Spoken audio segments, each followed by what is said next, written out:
ঝকঝকে কাঞ্চনজঙ্ঘা, শান্ত নিরিবিলি পরিবেশ, প্রকৃতির কাছাকাছি থাকার সুযোগ, এক দারুণ সুন্দর হোমস্টে, এই সব কিছু দিয়েই সাজানো আজকের আমাদের নিবেদন ছোট্ট পাহাড়ি অচেনা গ্রাম রামজি। মন চাইলে ঘুরেও আসতে পারবেন এখান থেকে নেপাল। চলুন দেখা যাক এই রামজি গ্রামটা ঠিক কোথায়।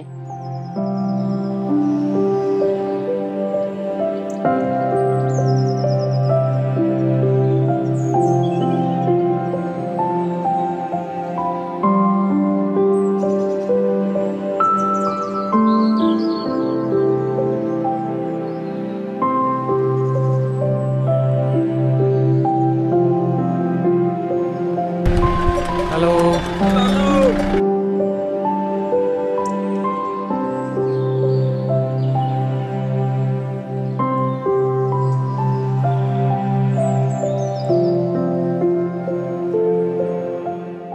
নর্থ বেঙ্গল যাওয়ার জন্য দিনের বিভিন্ন সময় অনেকগুলি ট্রেন চলে, তবে আমরা গিয়েছিলাম 13149 কাঞ্চনকন্যা এক্সপ্রেসে করে, যা রাত 8:30 নাগাদ শিয়ালদা স্টেশন থেকে ছেড়ে 11 ঘন্টা 35 মিনিটের জার্নি কভার করে পরদিন সকালবেলা 8:05 নাগাদ শিলিগুড়ি স্টেশন পৌঁছয়। এই ট্রেনের স্লিপার ক্লাসের ভাড়া 345 টাকা করে জনপ্রতি, এসি ইকোনমি ক্লাসের ভাড়া 855 টাকা করে জনপ্রতি। এছাড়াও এসি 3 টায়ার, এসি 2 টায়ার এবং এসি ফার্স্ট ক্লাসের সুবিধা পাবেন এই ট্রেনে। এছাড়াও মানে এনজেপি পর্যন্ত যাওয়ার জন্য দিনের বিভিন্ন সময় আরও অনেকগুলি ট্রেন রয়েছে। রামজি বলে গ্রামটায় শেয়ার গাড়িতেও যাওয়া যায়, আবার রিজার্ভ গাড়িতে তো যাওয়া যায়ই। শেয়ার গাড়িতে যারা যেতে চাইছেন তাদের জন্য আগে অপশানগুলো বলি। শিলিগুড়ি রেলওয়ে স্টেশনের বাইরে এসে একটুখানি এগিয়ে মেন রোড পর্যন্ত হেঁটে আসতে হবে। যদিও মেন রোডে আসার রাস্তাতেই অনেক টোটো পাওয়া যায়, তবে মেন রোডে আসলে দরদামটা ভালোভাবে করা যায়। আমরা ওখান থেকে একটা টোটো করে গিয়েছিলাম দার্জিলিং মোড় পর্যন্ত। শিলিগুড়ি থেকে আপনারা শেয়ার গাড়িতে আসতে পারেন এই দার্জিলিং মোড় অবধি। টোটোতে ওই পার হেড 20 টাকা মতো পড়বে। এখন আমি দাঁড়িয়ে আছি দার্জিলিং মোড়ের সামনে। এই দার্জিলিং মোড় থেকে আপনারা সুখিয়া পোখরির শেয়ার গাড়ি পাবেন। এই হলো দার্জিলিং মোড়। এছাড়া এখান থেকে বহু জায়গা শেয়ার গাড়ি পাওয়া যায়। দার্জিলিং মোড় থেকে সুখিয়া পোখরি পর্যন্ত যাওয়ার জন্য শেয়ার গাড়ি পাওয়া যায়। মাথা পিছু খরচা পড়ে 250 থেকে 300 টাকা মতো। সেই গাড়িতেই আমরা চেপে বসলাম। এই রামজি গ্রামটা বা সুখিয়া পোখরি জায়গাটা মিরিক হয়ে তারপর যেতে হয়, মানে মিরিকের রাস্তা দিয়ে গেলে বেশি কাছে পড়ে। তবে আপনারা চাইলে ঘুম হয়েও ঘুরে যেতে পারেন। রিজার্ভ গাড়িতে যদি আপনারা যান সেক্ষেত্রে আপনারা যাওয়ার পথে যে সাইট সিনগুলো পড়বে সেগুলো করে তারপর যেতে পারেন। এই পথে আপনারা রিজার্ভ গাড়িতে যেতে চাইলে ছোট রিজার্ভ গাড়িতে খরচা পড়বে 3.5 থেকে 4,500 টাকা মতো, এবং বড় গাড়িতে 4,000 থেকে 5,500 টাকা মতো। সিজন অনুযায়ী এবং চাহিদা অনুযায়ী গাড়ির ভাড়া ভ্যারি করে। এটা হলো সুখিয়া পোখরি ট্যাক্সি স্ট্যান্ড। এই হলো সুখিয়া পোখরি বাজার। আমাদের গাড়িটা ঠিক এই গলিটা দিয়ে চলে যাবে। এই যে আপনারা ল্যান্ডমার্ক হিসাবে দেখে নিতে পারেন। এই যে আপকি পছন্দ বলে এখানে একটা দোকান আছে, মিষ্টির দোকান, তার ঠিক অপোজিটের গলিটা। বা এখানে একটা মিট শপও আছে, ডিপ চিকেন সেন্টার বলে, তার ঠিক পাশে। এখানে না শুক্রবার দিন বাজার বসে। এছাড়া হোমস্টের ফোন নাম্বার তো দেওয়াই আছে, আপনারা কন্ট্যাক্ট করে নেবেন। ওনারা আপনাদেরকে সমস্ত কিছু হেল্প করে দেবে, ডিটেলস বলে দেবে। সুখিয়া পোখরি বাজার থেকে রামজি যাওয়ার জন্য শেয়ার গাড়ি পাওয়া যায়, তবে শেয়ার গাড়ির অপশান খুবই কম। তাই ওখান থেকে যদি একটা রিজার্ভ গাড়ি করেন খুব বেশি খরচা পড়বে না, একেবারেই অল্প দূরত্ব। সেই গাড়ি আপনাকে হোমস্টে পর্যন্ত নিয়ে যাবে, অথবা হোমস্টের সাথে আগে থেকে যোগাযোগও করতে পারেন। হাতে এত লাগেজপত্র দেখে বুঝতেই পাচ্ছেন পৌঁছে গেছি আমাদের আজকের থাকার ঠিকানা। এটা একটা অফবিট জায়গা, সুখিয়া পোখরির কাছে। সুখিয়া পোখরির যে মেন বাজারটা সেখান থেকে বেশ খানিকটা ঢুকে আসলো আমাদের গাড়ি, 10 মিনিট মতো লাগলো। এই গ্রামটার নাম হচ্ছে রামজি, সুখিয়া পোখরির কাছে। আর এই হলো আমাদের হোমস্টে হিলটোপিয়া হোমস্টে। হোমস্টেটা তো বাইরে থেকে দেখতে ভীষণই সুন্দর লাগছে, তবে গাড়ি কিন্তু এই মেন রোডেই আপনাদেরকে নামিয়ে দেবে। এই যে এইটুকুনি ঢালু রাস্তা, এই রাস্তাটা কিন্তু হেঁটে আমাদেরকে যেতে হবে। লাগেজপত্র ওনারাই নিয়ে গেছে। চলুন হোমস্টেতে ঢুকলাম। জাস্ট এই ওনাদের যে ডাইনিংটা নিচেই একদম রোড লেভেলে, ওখানে বসে আমরা ওনাদের সাথে কথাবার্তা বলছিলাম। ওয়েলকাম ড্রিঙ্কস আসলো। এই জাস্ট রুমে চেক ইন করলাম, একটু ফ্রেশ হয়ে নিই, তারপর আপনাদের সাথে রুমটা শেয়ার করছি, কারণ লাঞ্চের টাইম হয়ে গেছে, ফ্রেশ হয়ে লাঞ্চ করতে যাব। লাঞ্চ করার জন্য এসেছি ডাইনিংয়ে, গরম গরম খাবার সার্ভ হয়েছে। আর যে জিনিসটা আমার বেশ ভালো লাগলো সেটা হলো ঘি দিয়ে গেল। এটা বেশ নতুনত্ব, পাহাড়ে জেনারেলি ঘি পাওয়া যায় না, পাওয়া যায় খুব কম হোমস্টেতেই প্রোভাইড করে, সেই কম হোমস্টের মধ্যে এটাও একটা আর কি। আর এই যে দেখুন গরম গরম বেগুনিও এসছে, ভাত রয়েছে, ডাল রয়েছে, কোয়াশের তরকারি রয়েছে, আর যারা নন ভেজ খাবেন তাদের জন্য রয়েছে মাছ, আর ঘি তো দিয়েছে বললামই। চলুন খাওয়া শুরু করি। আর দিয়েছে শসা, পেঁয়াজ, লেবু, লঙ্কা, সমস্ত কিছু। মাছ দিয়ে ট্রাই করব। আর সমস্ত খাবারের টেস্টই বেশ ভালো লাগলো আমার। চলুন রুমটা আপনাদের সাথে শেয়ার করি। রুমে একটা বেশ বড় মাপের খাট রয়েছে, দুজনে আরামসে অ্যাডজাস্ট হয়ে যাবেন। সমস্ত বেসিক প্রয়োজনীয় জিনিসপত্র, পিলো, কুশন, সমস্ত কিছু দিয়েছে। এছাড়া ওনারা কিন্তু টয়লেটারিস কিটও দিয়েছে, ডেন্টাল কিট, সাবান, শ্যাম্পু, সমস্ত কিছু দিয়েছে। এছাড়া রুমে আসবাব বলতে রয়েছে একটা বেডসাইড টেবিল, যেটাকে আপনারা টুকটাক স্ন্যাক্স রাখার জন্য ইউজ করতে পারবেন। ইলেকট্রিক কেটল প্রোভাইড করেছে। ওনাদের ইনহাউস ডাইনিং রয়েছে, তার একটা মেনু কার্ড দিয়েছে। এখানে একটা ওয়ার্ড্রপ দিয়েছে, ওয়ার্ড্রপের সাথেই মিরর রয়েছে। রুমে একটা চেয়ার রয়েছে, চেয়ারটা আমার মনে হয় রুমের থেকে বেশি বাইরেই কাজে লাগবে ভিউ দেখার জন্য। আমাদের জন্য যে রুমটা অ্যালট হয়েছে, এই রুমটা কিন্তু চারিদিক দিয়ে খোলা, বেশ বড় বড় কাচের জানলা রয়েছে পুরো ভ্যালি ভিউটা উপভোগ করার জন্য। এছাড়া বাইরের যে ব্যালকনিটা রয়েছে সেটা তো রয়েছেই, সেটা তো সবার জন্য। ভীষণ সুন্দর লাগছে, খুব খুব খুব সুন্দর, এবং সবচেয়ে বড় কথা রুমগুলো বেশ খোলামেলা। রুমটা দেখে আমাদের ভীষণ ভালো লেগেছে। আর এই হোমস্টেটা চুজ করার পেছনে অন্যতম কারণ হচ্ছে ভিউ। ওয়াশরুমটা বেশ পরিষ্কার পরিচ্ছন্ন দেখলাম, এবং সমস্ত বেসিক ফেসিলিটি দেওয়া আছে উইথ গিজার। ওনাদের এই হোমস্টেটা অশোকা হসপিটালিটির আন্ডারে। হোমস্টেটা ভীষণ সুন্দরভাবে সাজানো, প্রত্যেকটা ফ্লোরের সাথেই আলাদা করে ড্রয়িং রুম রয়েছে ওনাদের এখানে, এবং ড্রয়িং রুমগুলো বেশ সুন্দর সোফা সেট দিয়ে সাজানো। ইভিনিং স্ন্যাক্সটা বেশিরভাগ সময় ওখানেই প্রোভাইড করা হয়ে থাকে। একটা জায়গায় চোখে পড়লো ক্যারাম বোর্ড, সময়ের অভাবে আমরা খেলতে পারিনি, তবে আপনারা সন্ধ্যের পরে আসর জমাতেই পারেন। ওনাদের প্রত্যেকটা ফ্লোর থেকেই সুন্দর ভিউ পাওয়া যায়, বলা যায় প্রত্যেকটা রুমই ভিউ রুম। হোমস্টেতে আসার পর থেকে একদমই মনটা খারাপ হয়ে গেছিলো, কারণ আগে থেকেই আমরা দেখে এসেছিলাম, জেনে এসেছিলাম এখান থেকে অসাধারণ ভিউ দেখা যায়, মানে মাথা পাগল করা ভিউ দেখা যায়। কিন্তু আসার পর থেকে মনটা খারাপ খারাপ লাগছিল, ভিউটা একদমই ক্লিয়ার ছিল না। দেখুন শুধু ভিউটা, দেখলে আপনারা অবাক হয়ে যাবেন, আর কমেন্ট করেও জানাবেন কেমন লাগছে আপনাদের এই ভিডিওটা। এই হিলটোপিয়া হোমস্টে থেকে আপনারা মোটামুটি 180 ডিগ্রি মতো পুরো একটা ফাঁকা পাহাড়ের ভ্যালিটা দেখতে পাবেন।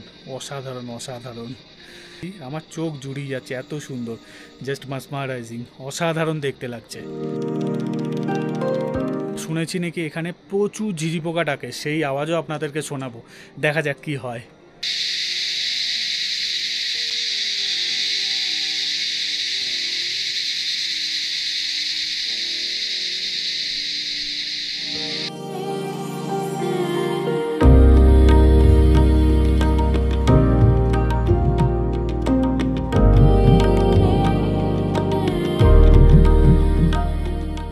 সন্ধ্যাবেলায় লিকার চা আর বিস্কিট দিয়ে গেছে, এটা আমাদের প্যাকেজের মধ্যে কমপ্লিমেন্টারি আছে। তো এখন চাটা এনজয় করি, তারপর আবার দেখা হবে। সন্ধেবেলায় আলো ঝলমলে হোমস্টেটা দেখতে বেশ সুন্দর লাগছিল, তবে সবচেয়ে বেশি মায়াবী লাগছিল দূরের পাহাড়ে জ্বলে ওঠা আলোগুলো দেখতে। এক অন্য জগতে পৌঁছে গেছি এরকমই মনে হচ্ছিল। তবে যেহেতু চারপাশে জঙ্গল, তাই প্রচুর পোকা এবং প্রজাপতির উপদ্রব ছিল।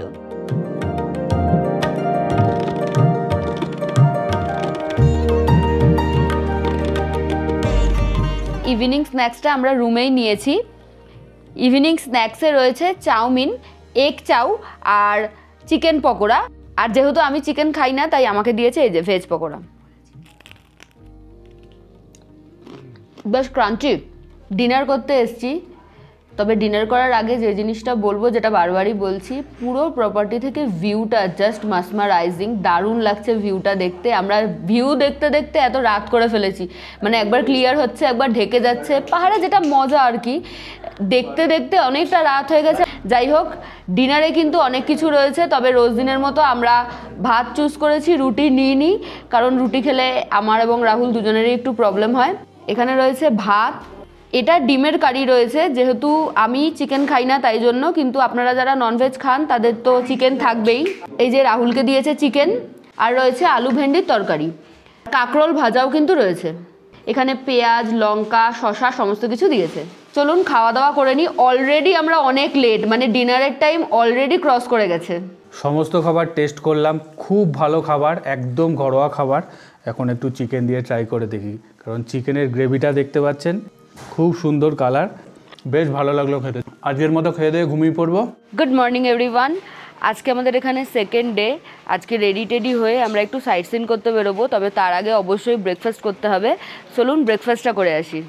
আকাশের মুখ ভার, চারিদিকে মেঘ, বৃষ্টি পড়ছে, তাই খুব একটা যে ভালো ওয়েদার সেটা আমি বলবো না, বাট ঠিক আছে। ব্রেকফাস্ট এসছে, তরকারি, ঘুগনি, এটা আলু দিয়ে ঘুগনি রয়েছে, আর এখানে রয়েছে একটু নান টাইপের লুচি। আজকে একটা নস্টালজিয়াকে চাগার দিতে চলেছি। আমরা হানিমুনে এসেছিলাম এই দিকের সাইট সিনে, সেই সাইট সিনটা আমরা আবার করতে চলেছি। লেপচা জগৎ বা এই সুখিয়া পোকরি, এই সমস্ত দিক থেকে না নেপালের এদিকে সাইট সিন করতে যাওয়া যায়, মানে ডে ট্রিপ করা যায় মেনলি আর কি। সেটাই আমরা করতে চলেছি। কান্যাম বলে একটা জায়গা আছে নেপালের, সেটা দেখবো। আরও একটা জায়গা দেখবো যেটার একটা খুবই খটোমটো নাম, যেটা আমি ভালোভাবে শুনলামও না, সিয়াংথু। তো সেই জায়গা আমরা ঘুরবো। চলুন, তবে এই জায়গায় যাওয়ার জন্য কিন্তু আধার কার্ড, ভোটার কার্ড এগুলোর প্রয়োজন পড়ে। আমাদের যেমন যেমন প্রসিডিওর হবে আপনাদেরকে জানাবো। চলুন। আর আমরা কিন্তু গাড়িতে উঠে গেছি অলরেডি।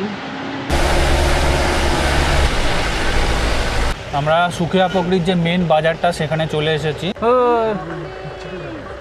দেখুন পুচকিটাকে দেখুন। আমরা যে সাইট সিনগুলো করেছিলাম এগুলো ছাড়াও আশেপাশে সারাউন্ডিং অনেক সাইট সিন এবং দার্জিলিংয়ের মূল সাইট সিনগুলোও এখান থেকে আপনারা করে নিতে পারবেন। এছাড়াও এখান থেকে চাইলে আপনারা সান্দাকফুও ঘুরে দেখতে পারেন। তবে সব কিছুর জন্যই স্ক্রিনে দেওয়া নাম্বারে যোগাযোগ করতে হবে।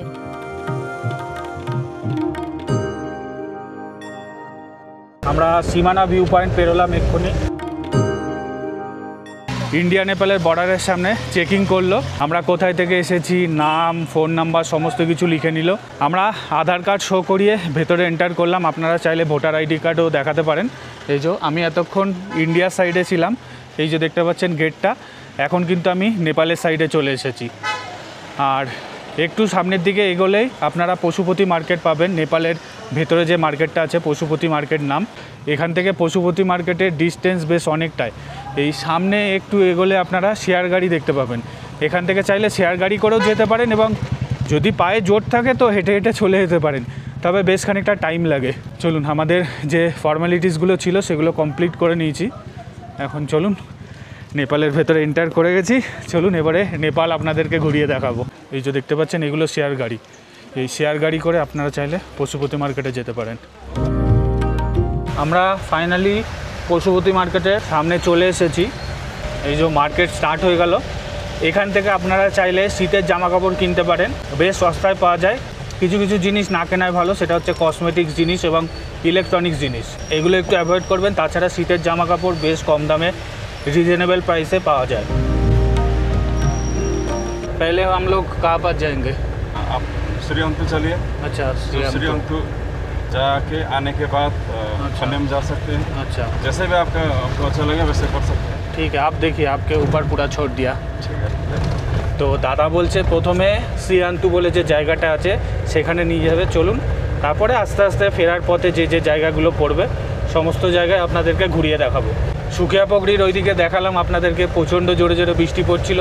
এদিকের ওয়েদারও যে খুব একটা ভালো তা নয়, কিন্তু বৃষ্টি পড়ছে না, ওয়েদার বেশ ঠান্ডা। আমি তো গাড়ির ভেতরে আছি, একটা গেঞ্জি পরে আছি, বাট বাইরে বেরোলে কিন্তু জ্যাকেট পরে বেরোতে হবে, ভালো ঠান্ডা বাইরে। এই হচ্ছে নেপালের রাস্তাঘাট, রোড কন্ডিশন দেখছি বেশ ভালো। আর পাহাড়ে যেরকম হয়ে থাকে সমস্ত জায়গায় সুন্দর প্রাকৃতিক দৃশ্য দেখতে পাবেন। এই দেখুন, এই হচ্ছে নেপালের বাড়িঘর। তবে ভুটান আর নেপালের মধ্যে অনেক ডিফারেন্স। ভুটানের বাড়িগুলো আপনাদেরকে দেখিয়েছি, মানে ভুটানের বাড়িগুলো সত্যিই দেখার মতো, অসাধারণ। তো ভুটানের ভিডিও আপনারা যারা দেখেননি তাদের জন্য ভিডিওর লিঙ্ক ডেসক্রিপশান বক্সে এবং আই বাটনে দিয়ে দিলাম, চাইলে দেখে নিতে পারেন।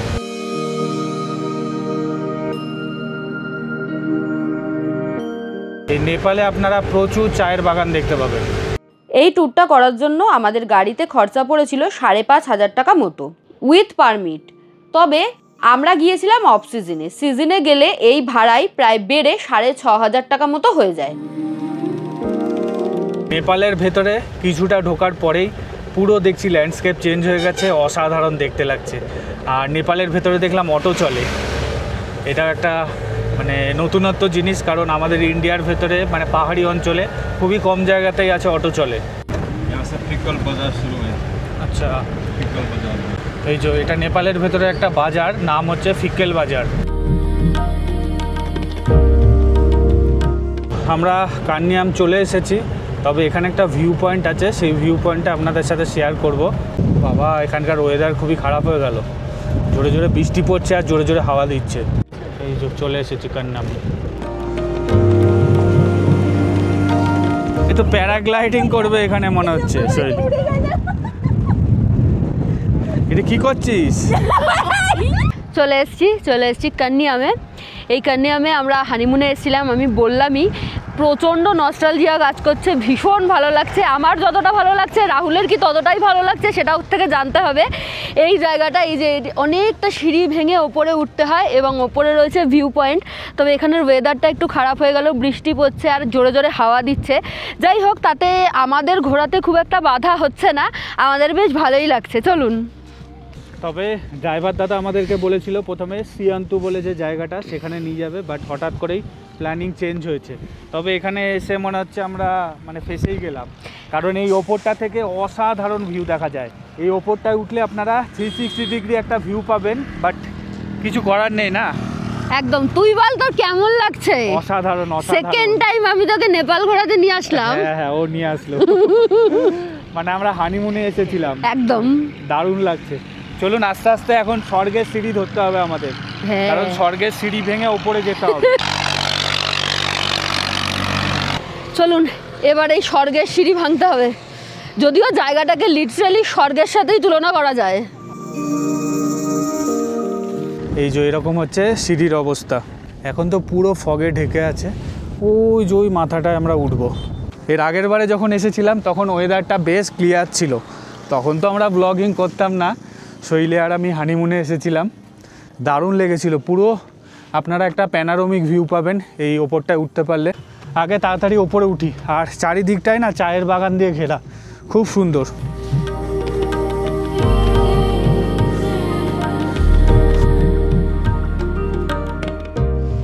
এই যে ফাইনালি একদম ওপরটায় চলে এসেছি।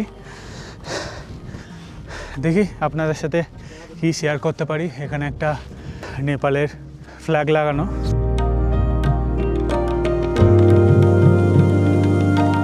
আপনাদেরকে দেখালাম, একদম ওপরটায় চলে এসেছি। এখানে দুটো বসার জায়গা আছে, এছাড়াও এরকম জায়গায়ও বসে রেস্ট নিতে পারেন। আর চারিদিকটায় চায়ের বাগান। এই যে সব চা গাছ দেখতে পাচ্ছেন, এগুলোতে নেমেও ছবি তুলতে পারে, তবে একটু সাবধানে, অনেকটা নামা যায় নিচের দিকে। এর আগের বারে নেমেছিলাম। এই যে দেখুন, কিচ্ছু দেখা যাচ্ছে না, এই যে সামনে শুধু চা গাছগুলো দেখা যাচ্ছে। ভিউটা ক্লিয়ার থাকলে অসাধারণ এখান থেকে ভিউ দেখা যায়। আপনাদের সাথে ছোট ছোট অনেক বিষয়, অনেক গল্পই আপনাদের সাথে শেয়ার করি। মানে আমরা যখন হানিমুনের সময় এসেছিলাম তখন আমাদের কাছে এত গ্যাজেট ছিল না, ক্যামেরা ছিল না ভালো, তখন না বেশ সুন্দর ভিউ ছিল। এখন যখন আমাদের কাছে গ্যাজেট আছে, ভিউ নেই। ভাবুন কি ভগবানের লীলা।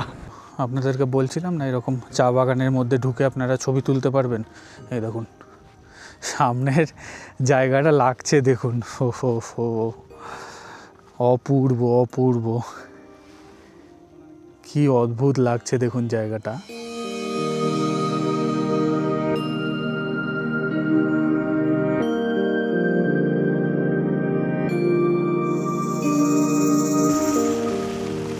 এখন এসেছি কান্নিয়াম যে লেখাটা আছে সেইখানে। প্রচণ্ড জোরে বৃষ্টি পড়ছে, শৈলী আর গাড়ি থেকে নামেনি। বিশাল জোরে জোরে বৃষ্টি পড়ছে আর জোরে জোরে হাওয়া দিচ্ছে। এই হচ্ছে লেখা কান্যাম। এখানে দাঁড়িয়ে আপনারা চাইলে ভালো ভালো ছবি তুলে নিতে পারেন, খুব সুন্দর জায়গাটা। নেপালের ওয়েদার তো এতক্ষণ বেশ ভালোই ছিল, এখন আস্তে আস্তে বাজে হচ্ছে। না, গাড়িতে চলে যেতে হবে, চলুন। এই যে ডিএসএলআরটা অলরেডি ভিজে গেছে পুরো, বেশিক্ষণ বাইরে দাঁড়ানো যাবে না। চলুন এখন আবার গাড়ির দিকে যাওয়া যাক। কান্যাম যে ভিউ পয়েন্টটা আপনাদেরকে দেখালাম সেখান থেকে এই সেলফি পয়েন্টটা একদমই সামনে। এই দেখুন, দেখেছেন কী অবস্থা, আমি হাফ ভিজে গেছি পুরো, আর ঠান্ডা লাগছে, প্রচণ্ড জোরে জোরে হাওয়া দিচ্ছে। শৈলী তো জ্যাকেট ট্যাকেট কিছু আনেনি, একটা শাল নিয়ে এসেছে। এই শাল নিয়ে যেও কীভাবে ঘুরবে নেপাল জানি না। দেখুন, ওই কি হুজ্জুতি বলুন তো, একটা জায়গায় ঘুরতে এসে মুষলধারে বৃষ্টি, না নামতে পাচ্ছি না কিছু দেখতে পাচ্ছি, আর রাহুল তো বেচারা পুরো স্নান হয়ে গেছে।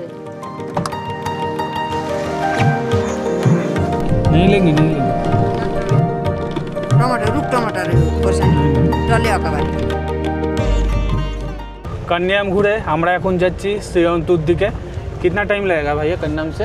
आधा घंटा से ज़्यादा लगेगा। अच्छा, यहाँ से कितना किलोमीटर है? यहाँ से 12-15 किलोमीटर। अच्छा,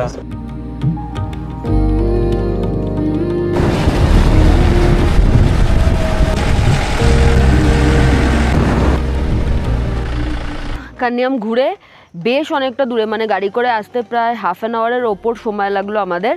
আমরা আরেকটা স্পটে এসেছি, কি জায়গাটার নাম রাহুল? श्रीयंतु। শ্রীয়ান্তু, যেখানে আমাদেরকে গাড়ি নামালো, একটা গ্রাউন্ড মতো। এখান থেকে আর ওপরে গাড়ি যাবে না, আমাদেরকে 11 নম্বর বাসের ভরসায় ওপরে যেতে হবে। চলুন ওপরের দিকটায় যাই। বাইক যাচ্ছে দেখতে পাচ্ছি, তো আমাদের তো আর বাইক নেই, চলুন। তবে এখানের ভিউটা বেশ ভালো, কিন্তু আস্তে আস্তে ঢেকে যাচ্ছে।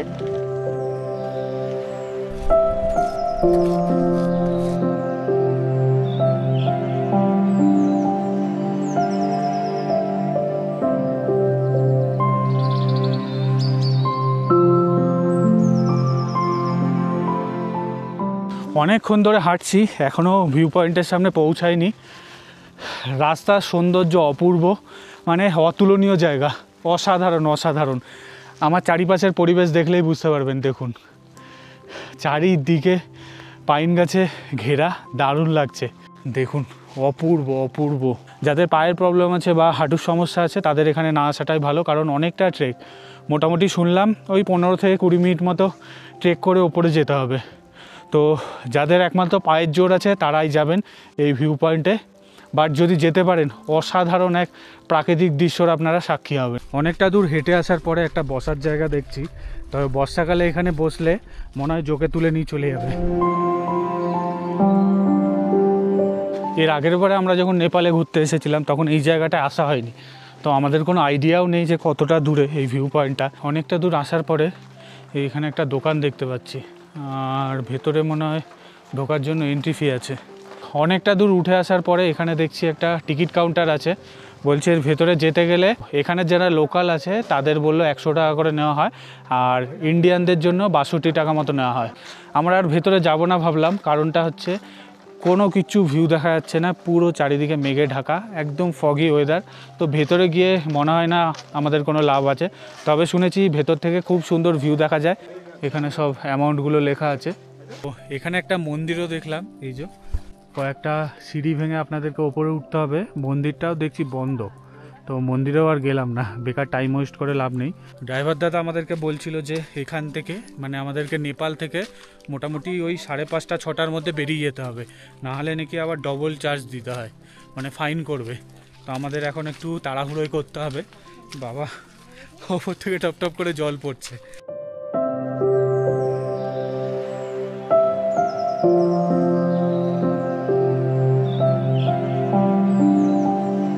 হ্যালো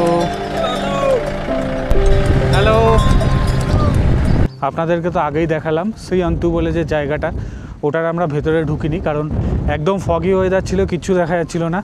তবে আমরা ব্যাক করেই যাচ্ছিলাম, একটা জায়গায় ড্রাইভার দাদাকে দাঁড় করাতে বললাম গাড়িটা। ও অসাধারণ ভিউ দেখা যাচ্ছে, মানে এই নেপালের ল্যান্ডস্কেপ অসাধারণ অপূর্ব। মেঘগুলো ভেসে ভেসে যাচ্ছে, দারুণ লাগছে, দারুণ দেখতে, অসম্ভব সুন্দর জায়গাটা। আপনারা পারলে এই অক্টোবর বা নভেম্বর ডিসেম্বর মাসে আসুন বা মার্চ এপ্রিল মে মাসে আসুন, সেই সময় ওয়েদার খুব ক্লিয়ার থাকে। তবে পাহাড়ের ওয়েদার কোনো দিনই প্রেডিকশান করা যায় না, ওই সময় আসলে বেটার ওয়েদার পাওয়ার একটা চান্সেস থাকে।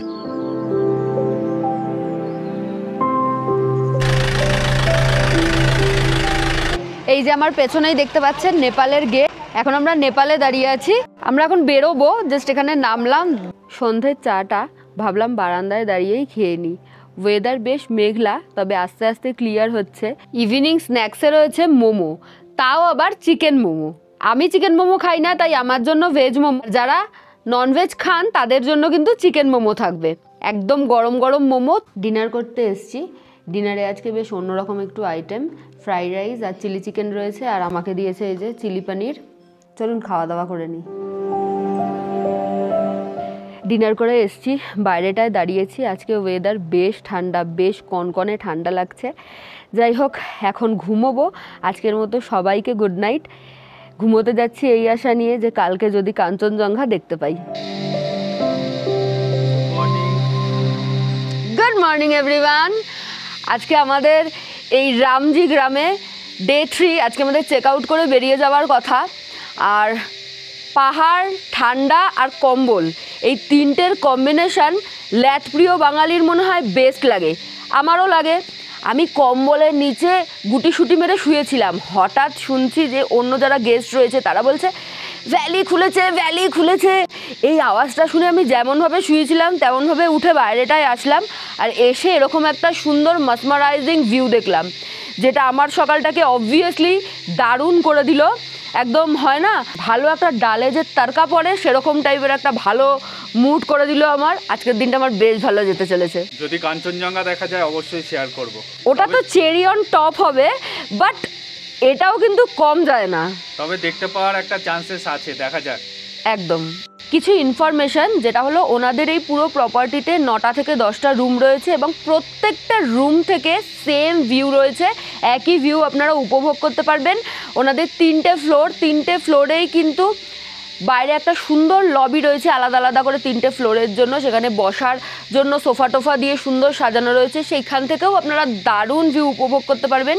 এছাড়া ওনাদের প্রপার্টির সামনে একটা বেশ বড় ছাদ রয়েছে, যেটা নিয়ে ওনাদের ভবিষ্যতে প্রচুর প্ল্যানস রয়েছে, যেটা এখানকার যে ওনার তার থেকে কথা বলে আমরা জানলাম।